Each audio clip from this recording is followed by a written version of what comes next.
The Office of the Director of Public Prosecutions is a critical arm of the judiciary.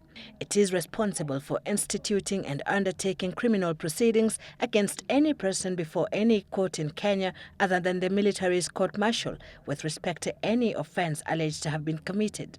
The Director of Public Prosecutions, Keriako Tobiko, is however sounding an alarm that his office is experiencing a serious shortage of staff which has negatively affected dispensation of justice.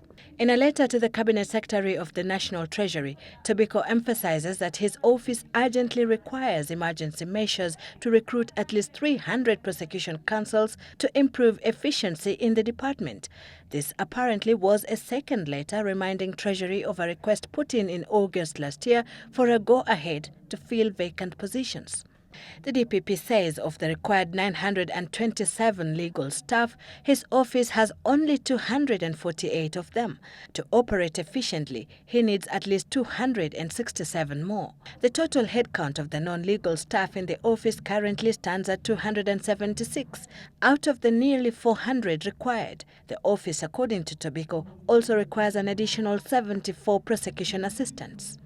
The staff shortage in the office of the DPP is a serious concern, considering the fledgling International Crimes Division, which is to be established at the High Court. We have now been looking at the establishment of the ICD in terms of the personnel that we need. The proposal is to have 7 judges. We will have a prosecutor who should be as independent as possible. Then we have a witness protection section, and we have the registrar. When we spoke to the chairman of the committee working on the establishment of ICD in November last year, he was hopeful that it would be functional by June this year. This ICD is going to have a dual jurisdiction, trying international crimes and transnational crimes. In fact, what we are hoping to do, and the Chief Justice is very keen on this, we might even start by looking into counterfeit. Because we know in Kenya that almost every household is affected very much by counterfeit here. We have also trafficking of human beings.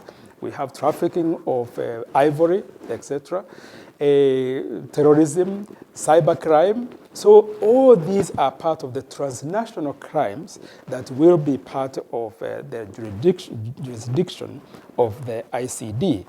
And I think we could be ready to start with the counterfeit almost immediately. International crimes similar to those facing the president and the deputy president, which include crimes against humanity, war crimes and genocide, remain the main focus of ICD, especially considering that there have been negligible prosecutions of perpetrators of the post-election violence of 2007 and 2008. We know that there are many files that have been put together by the DPP following the post-election violence. They haven't really been tried as such, but these are the ones that would be handed over to the ICD.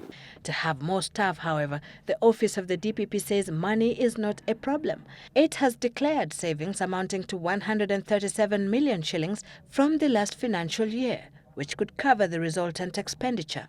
Sylvia Chebet, Citizen Weekend.